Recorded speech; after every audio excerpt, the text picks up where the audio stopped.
Hello, guys, and welcome back to Pop Culture Addicts. I am Tim. I am your host, and this is a reminder that you are listening and or watching a show that is made by nerds for nerds. Now, our guest today is someone who's a musician, but also they're a sound engineer, they're a producer, a mixer, and they're a Grammy Hall of Fame member. Now, he's worked with artists like Pearl Jam, Alice in Chains, Mother Love Bone, Blind Melon, the Afghan Whigs, Kevin Martin from Candlebox, and the comedian Denis Leary, just to name a few of the acts that this gentleman has worked with. Now, in our chat tonight, we're going to talk about his origin story, what got him interested in music, and we're going to talk about the rise of the grunge era in Seattle and the challenges of the music industry today in the year 2026. There's a few other things we're going to sneak in on. Dave Hillis, that is our guest today. So please help me welcome him. Welcome Dave Hillis to Pop Culture Addicts. Welcome to the show, Dave. Thanks for having me.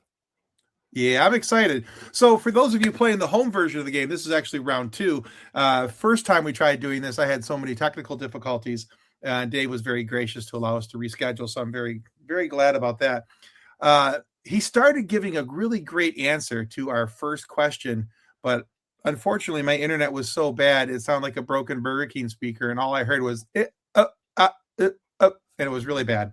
So anyway, Dave, I'm going to ask you that origin question one more time. So first question I like to ask everybody, what got you here? What made you decide I want to be a musician? I want to be a producer, a mixer, engineer, all the fun stuff. I mean, it's kind of just been in me from the beginning. Like 5 years old, I started, tinkering at a piano at a neighbor's place in Brooklyn. We lived in Brooklyn at the time.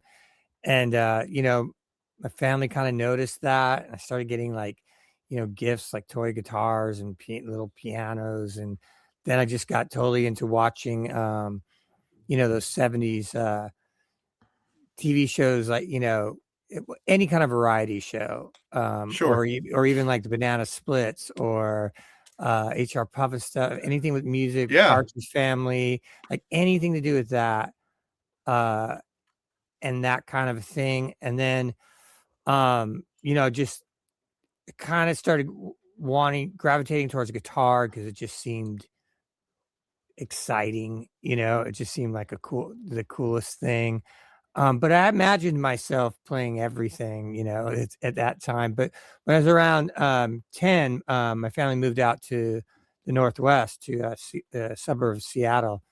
And I was kind of upset about that and things like that. And I made kind of a promise to me was I would be able to start taking guitar lessons and I got into, classic kind of rock stuff that was popular then, like, Boston, Foreigner, and Styx and Rush, and then, more heavy metal and stuff like that. So and then I was just in love with the whole idea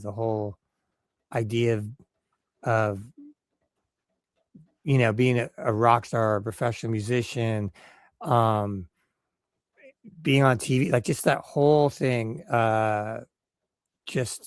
I was just, pretty much obsessed and I love the business side of it. I loved like anything and everything to do with it. So yeah, it's just always kind of been my calling. Okay. So as far as like influences though, who would you say were I know you said you watched a lot of television. There was a lot of, the variety shows and things, but was there a musician or a band that you really like latched onto and said, man, that's the way? I mean, the early days was just everything and everybody, I mean, if you want like TV stuff, I mean, I thought Keith Partridge was so cool, or whatever. Sure. Or I'd go to, I mean, that seemed like a cool gig, what he had going on, or going to, grocery stores or whatever, where they'd have magazines and looking at, whatever the Leif Garrett on there or whoever, that kind of stuff. But when I started getting into more musicianship, and discovering those really well-made classic rock records as they are now, and even the Beatles and things like that. But I was more into the hard rock kind of stuff. And then when I was a teenager, I started doing the idolizing things, like a lot of the metal guitar players, like Randy Rhoads. I was a fanatic over, and Oh, sure, yeah, and you know, that kind of thing. But then, you know, and then later when I started branching out into a lot of English style music and all the alternative rock stuff, you know, I loved Bauhaus, so I was a big Peter Murphy fan, things like that. But those, you know, I was just influenced by all kinds of genres, just anything that was, you know, all arty right, and cool and people going for it. That's what I was into. I like things that were just fully um you know, like no apologies about what they were. I loved that. Anything sure, that was yeah, over the top, you know. okay. And so then that got you to the point of being around 17, 18. I think is that when you joined Mace? Yeah, well, I mean, that started like, I mean, the theory of it, you know, was in high school where you start drawing on your peaches and you're drawing stage setups and amplifiers and logos of band names and stuff. So, I mean, there was a few different versions of it. And I was trying to play with other kids and stuff, and you know, everybody's doing covers, and I was kind of lazy to want to learn song. I just wanted to write my own music because I figured that's how I was gonna get somewhere. Sure. So a lot of people didn't want to play with me because I couldn't bust out, or I'd play like I'd learn like one little part of the riff of like a Judas Priest song or AC/DC or something, but I wouldn't learn the whole song perfectly, and people would get frustrated with that, like, you know. And I started, I got a job at a record store when I was 15 and a half. And I used that money. I started going to studios like right away with my own stuff way too soon. Did not know what I was doing. But I just kind of threw myself into it. I was like fearless about it.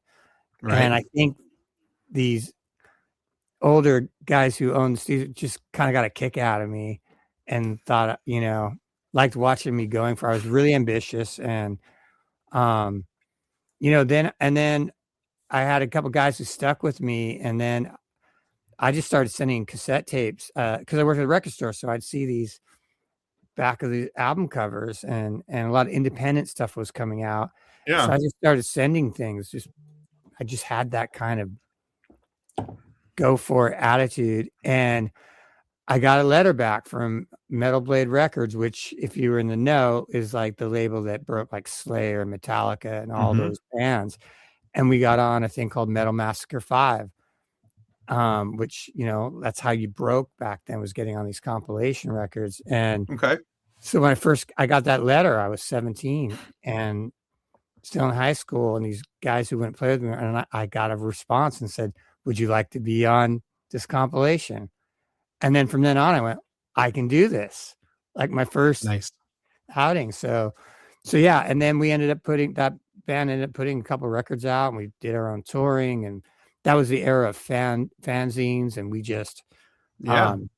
totally dove into the fanzine world, and that put us on the map. And we charted all over Europe. We charted in Japan. We would have fan mail from like South America, Poland, Czechoslovakia. I mean, you name it, we were everywhere. And we could tour back then with fanzines. You would trade tapes with other bands. And I'd say, if you guys come to Seattle, we'll get you a show. If we come to San Francisco, say, can you put us on a bill? And that's what we did. And a lot of those bands all went on to be quite successful. But we were all just kids at that time. Sure. So yeah, and it was just, I just been in it just ever since. Tons of ups and downs, and, you know, disappointments and all those things. But even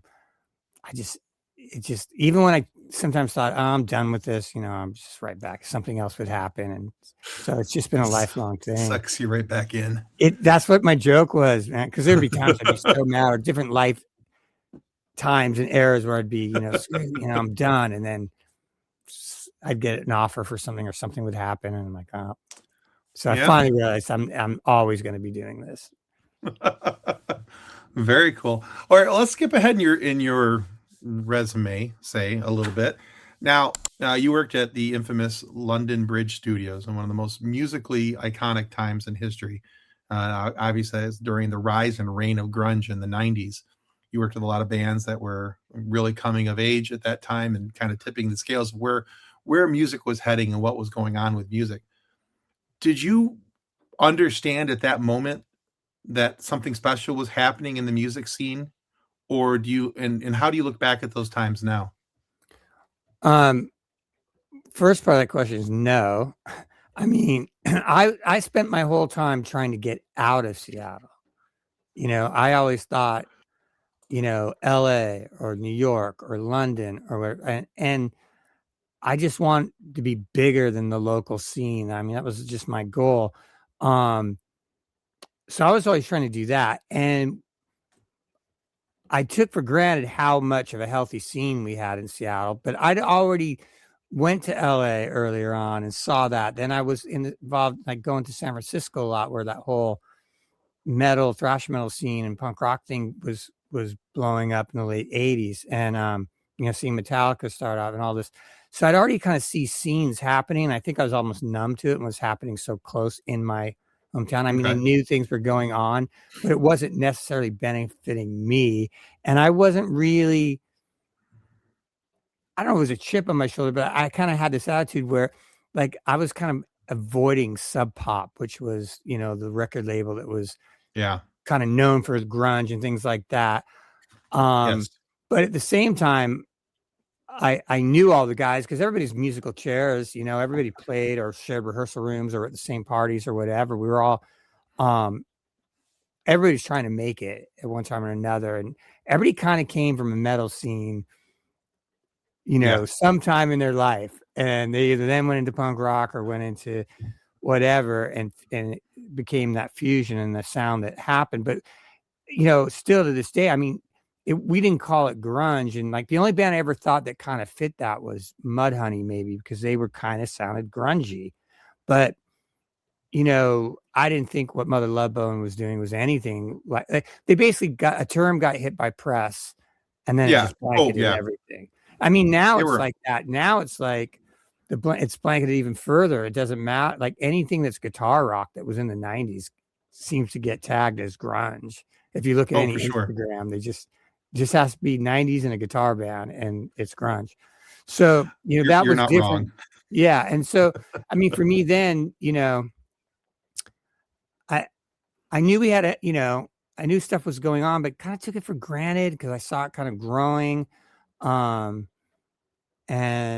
the whole West Coast, though, had a lot going on. But it was a different time back then. There would be indie scenes in different cities. I mean, late 80s, there was like Atlanta or there's Boston, and New York had its day. Like everybody was having these little things where bands would come out of, little groups of bands. But at that time, there's no way I would have thought that that cluster of groups and things that came out would be as big as it was at all.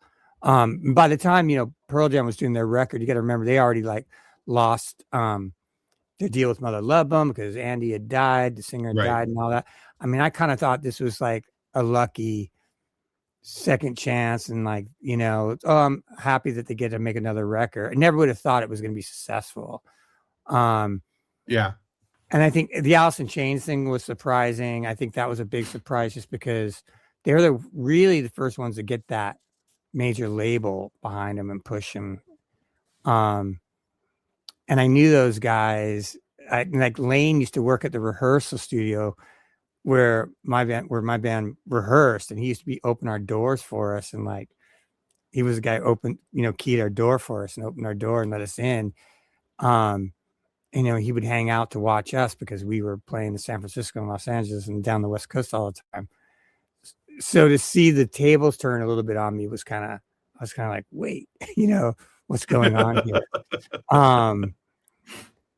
So yeah, it was, I didn't see it coming. And even when it was happening, they were on MTV, I was so caught up in doing my stuff.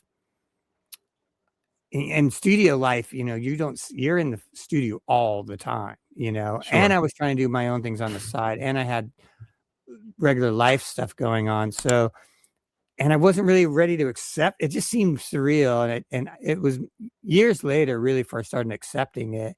And then it still wasn't the same. Like now I look on it and now it's iconic.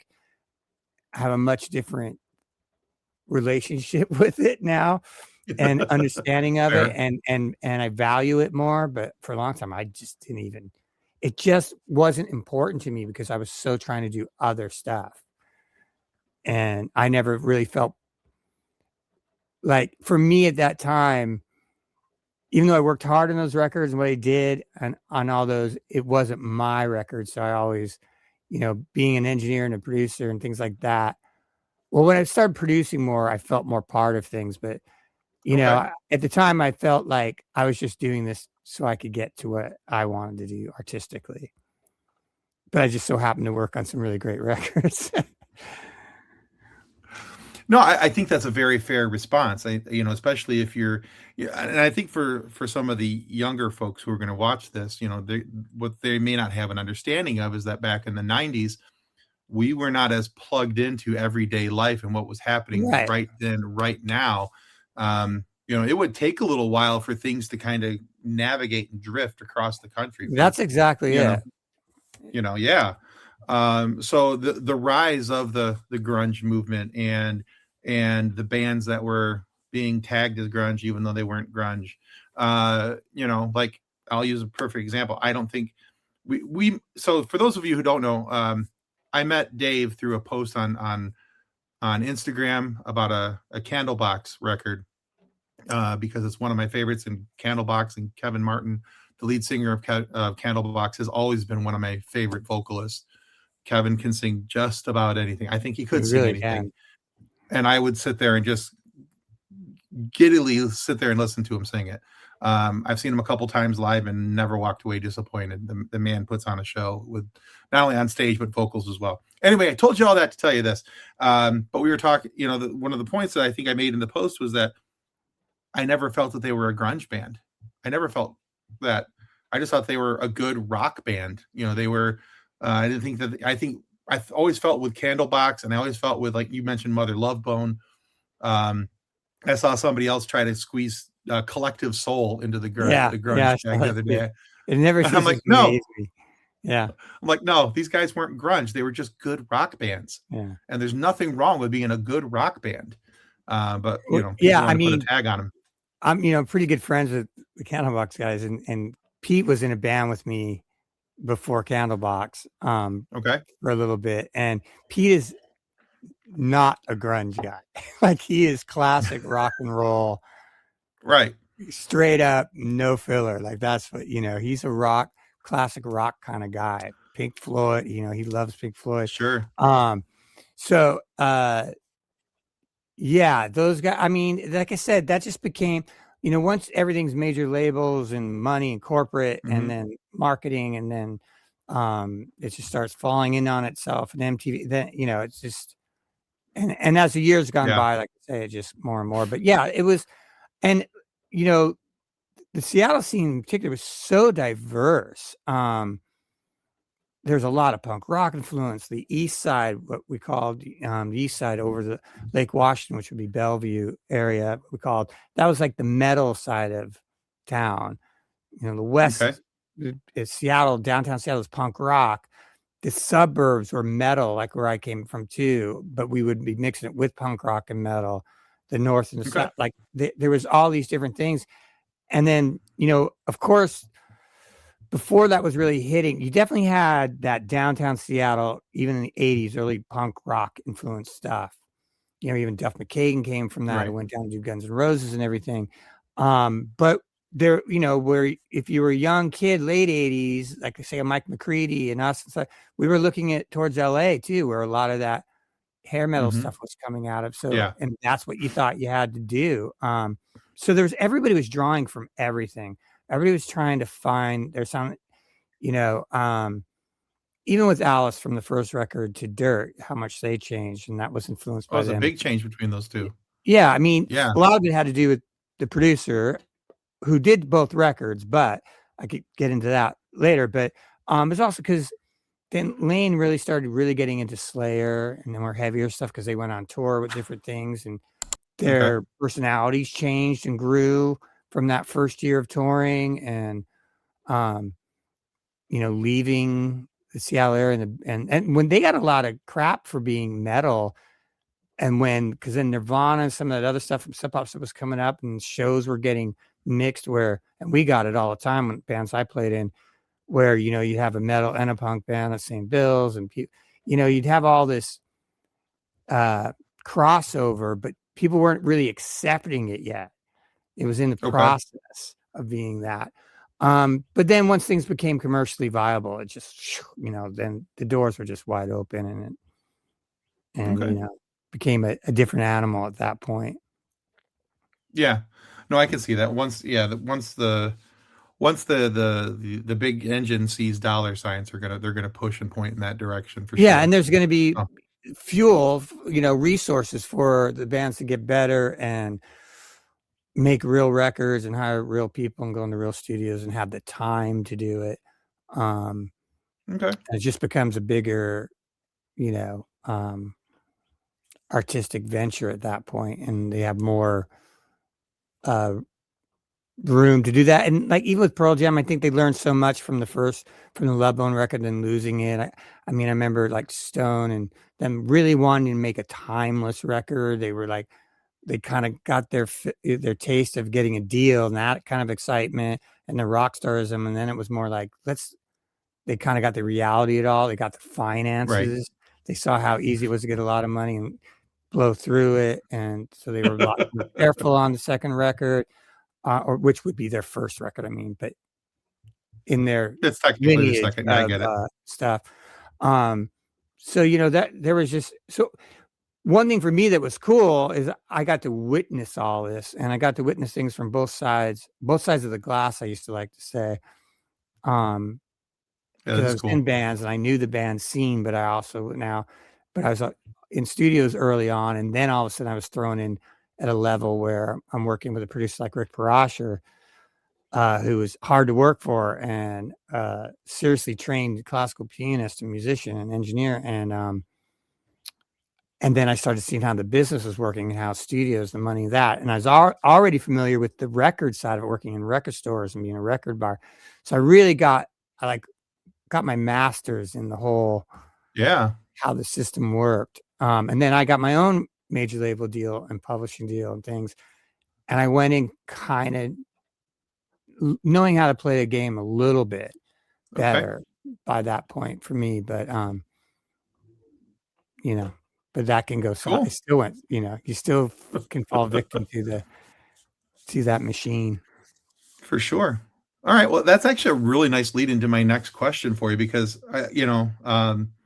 I think a lot of people tend to romanticize being a musician, being an actor, being, famous on one level or another. Yeah. I mean, that's part of it, Yeah, for sure. And they see that through like a rose-colored glasses, people always say. But what's the best lesson that you learned from the music business that you still use in your everyday work life?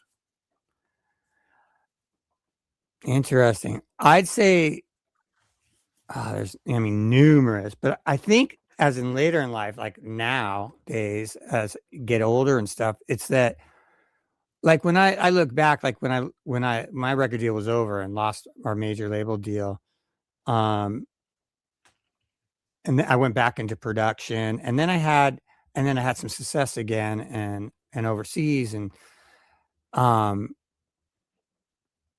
so I saw it could be a roller coaster. It's not one hit and over if you just stay in the game. But then, like, as you gotten older and life kept going on, there was times when you start listening to the thing, oh, you're too old, or this, or the industry's different now, it's changed, and you buy into it. You start buying into it if things aren't going your way. And what I really have learned now, it's you just got to ignore all of that and like always be you got to keep doing what you're supposed to be doing, and what your gut's telling you to be doing. And sometimes you might have to support that in another way, and be able to adapt and find different ways to come back around to it. But there's it doesn't have to end unless you decide it ends. That's what I found. And even when like I was just really bad attitude and cynical and trying to make it not work, something would find me sometimes, but then there'd be times where it was dead and I thought, well, that's it. It's over now. And buying into, I mean, how many times I've heard that, it's over. It's just like you're hearing it now. AI's here. It's over. It's over, and Oh, especially sure, yeah. Instagram, there's a million different things where, we're cooked or whatever. And it's like, it's, so that's the lesson, it's like the perseverance in your art kind of thing. And if that's what sounds corny, but I've just really learned that it's the most real truth that I've ended up now looking in hindsight and going, well, the only times that were really went south for me and everything is when I kind of gave up or I got beaten down and let it get to me too long. Okay. Well, that's a great lesson. I think that, we live in a generation now where people are used to getting everything on a, right here, right now. There's the immediate gratification. And I think that there's a very important lesson to be learned from getting rejection and learning how to overcome that. And then number two, learning how to fight for the things that you want and push forward for the things that you want. And it sounds like those are both lessons that you learned through that process. Yeah. I mean, yeah, totally. And, I beat myself up on it. Sometimes I look back, go, man, why did I let up on the pedal then? If I would have kept, this or that or worked it or, right. But, hindsight. Hindsight is always 2020. Right. The ability to make decisions in hindsight, boy, if we could have that, that'd be an awesome thing. All right. So that's a great answer for that. I appreciate that. All right. So it's hard enough for someone to win a Grammy, let alone be inducted into the Grammy Hall of Fame. Now, what does it mean to you both personally and professionally to be inducted into the Grammy Hall of Fame for your work on Pearl Jam's 10 album? I mean, Pearl Jam did it. That's, so sure. So it's cool. It's a cool title. It's a cool thing. I mean, the funny part is it didn't really change anything, but as it's okay now because it sounds good, like when you do a podcast or something. But no, it's cool. It's cool. Definitely. All the stuff I got from Pearl Jam was cool. We worked really hard on that record. And it's cool. Would I have liked it more if it was like for one of my songs? Sure. But no, it's cool. Really grateful for all that. And it's funny how like the record, like I did a record with worked with a guy named James Blunt who had a giant hit song. And kind of thought, oh, it went #1 internationally and all this, and he's on Oprah and seeing it and all these things. I'm thought, oh man, my phone's gonna be ringing off the hook. And like, it's like I'll get work from the most strange things that nobody knows or something else, but from the big records. I mean, recently because of this grunge resurgence, the Pearl Jam thing and Austin Chains definitely helps. But yeah, I mean, it's funny. I've been over to like Stone Gossard from Pearl Jam's house and stuff in earlier days. And I'd go to the bathroom, went to go to the bathroom, his place, and he was using his MTV award as a doorstop. And I just thought,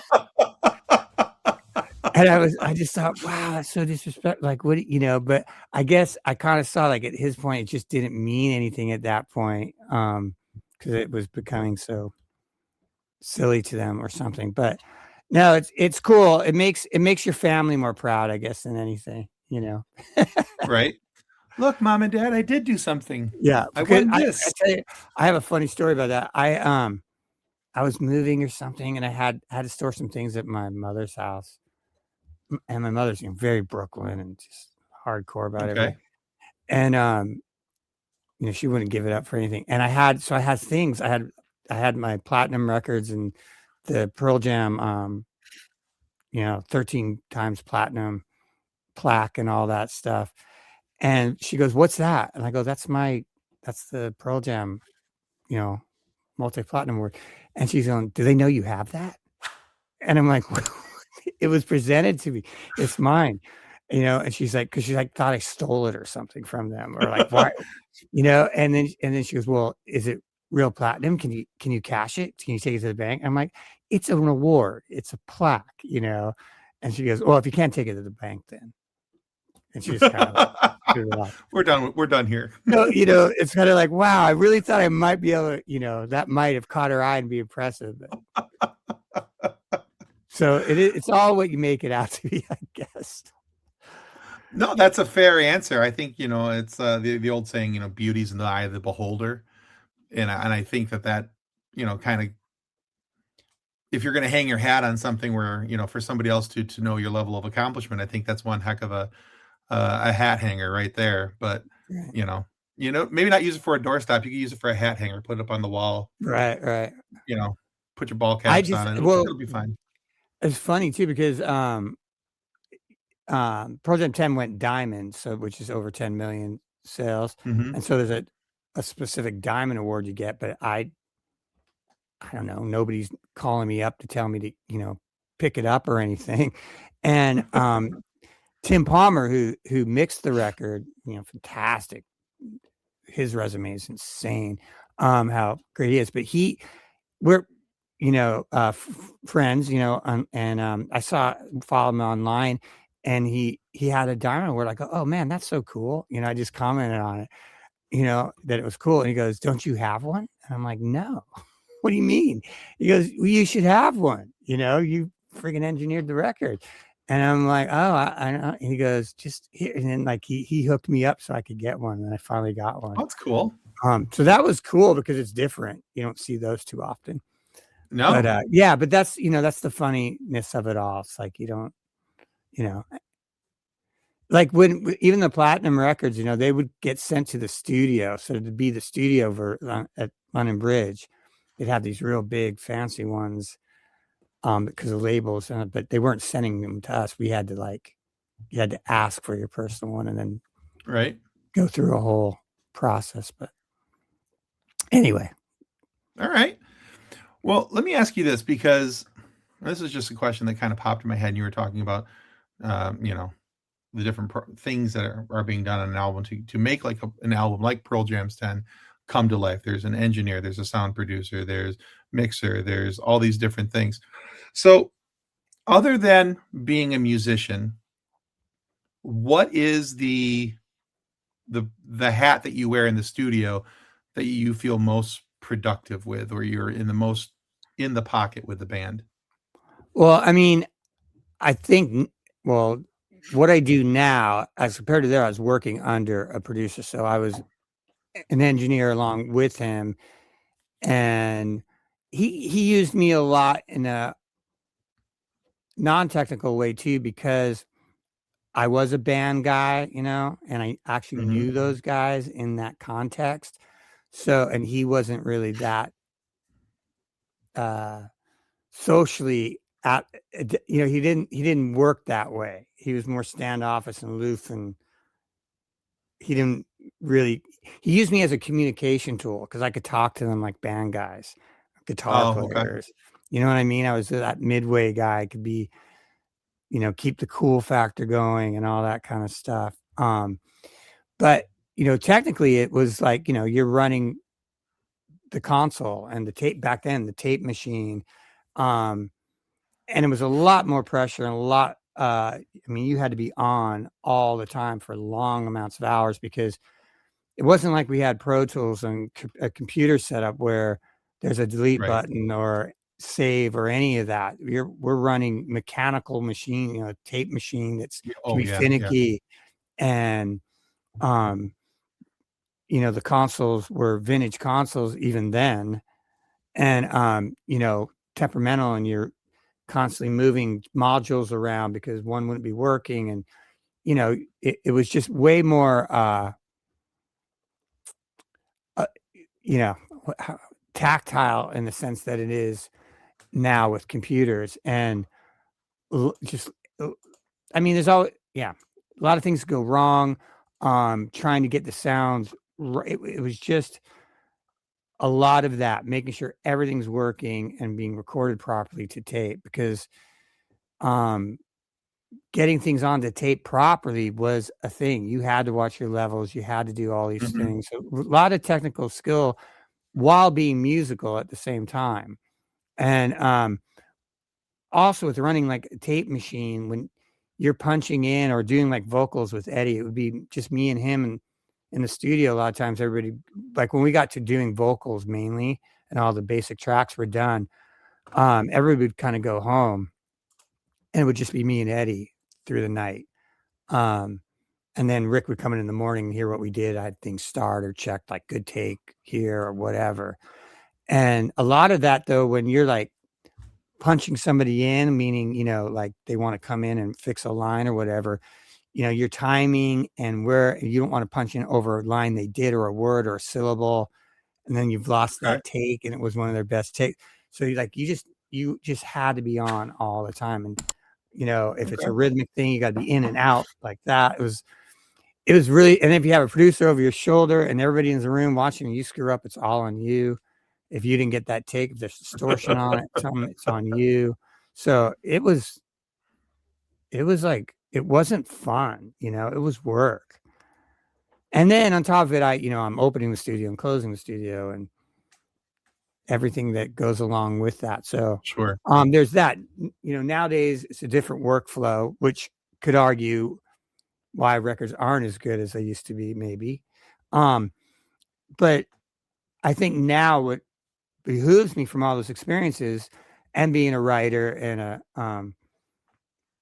performer and artist and all those things, as well as being under the gun and in the fire as an engineer, is that I can bounce between that. So I can engineer my session and know how to produce it.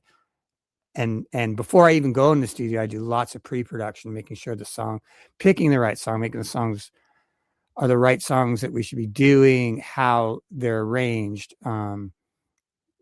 I like to see how they're rehearsing them and making sure that a lot of young bands don't really know how to rehearse properly yet, you know, because nowadays nowadays, like you write your first couple songs and you're putting them out on the internet. And like we used to we demo, perform live in clubs for a long time. And then you might get noticed if you were lucky enough to get noticed by a label, they'd give you more money, but to go back and demo more.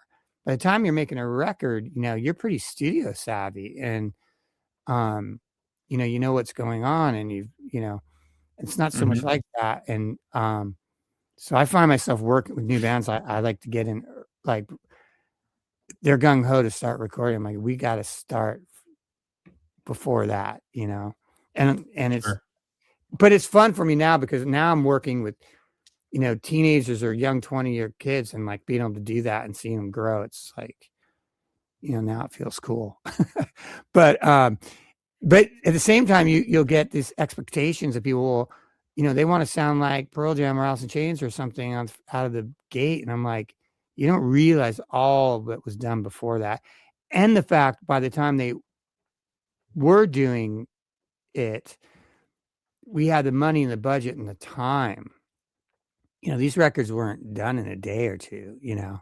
Right. Like we had weeks and weeks. And with Pearl Jam, we did 2-month-long demos before we even started the record.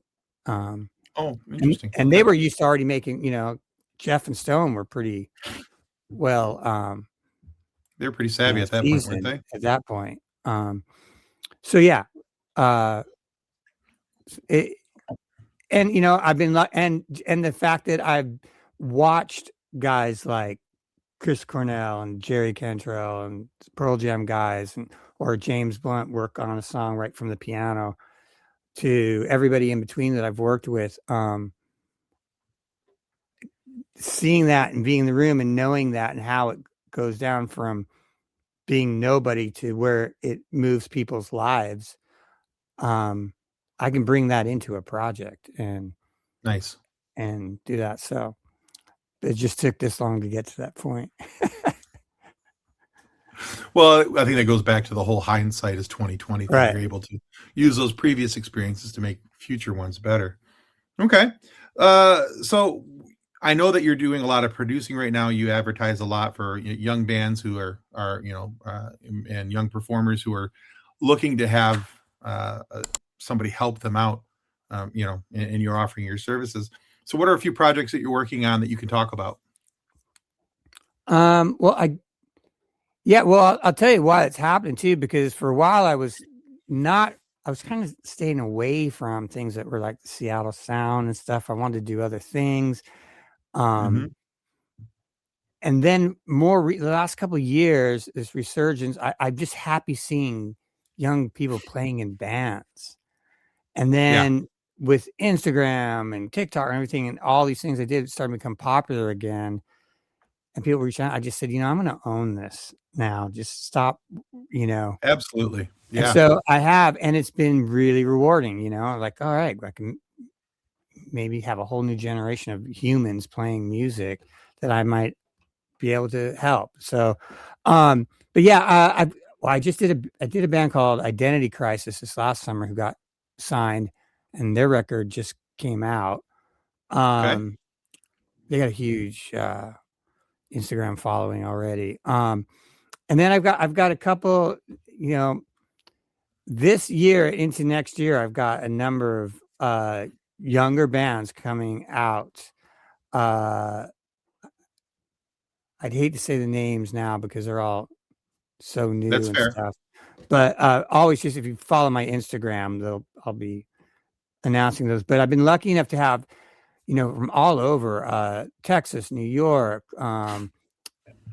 Ohio, Cleveland, West Virginia, all these different states. And then I tend to always get people from England. So I've been doing a number of English bands, which I love because I love doing anything from Europe and being able to go to Europe or an excuse to. Right. Mixing a band from Germany. And all that stuff's become so global and influencing so many people right now. I'm just feeling really grateful and just getting a chance to do people from all over. And I have a band from Pittsburgh I'm doing actually in just a couple of weeks here in town, but generally my stuff comes from all over, it's not really that local, funny enough. Okay.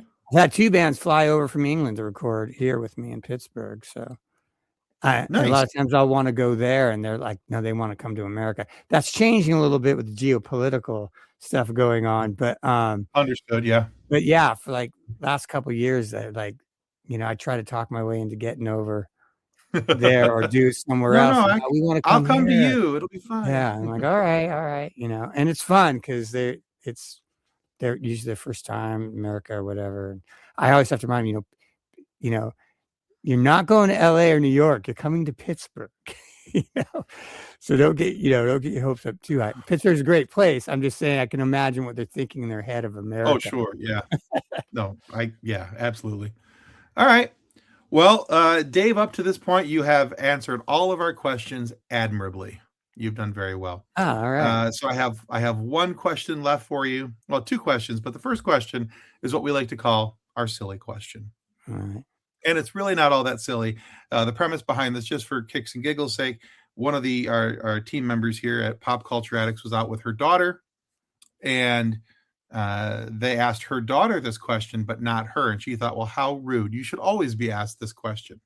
So, Dave Hillis, what's your favorite dinosaur? My favorite dinosaur?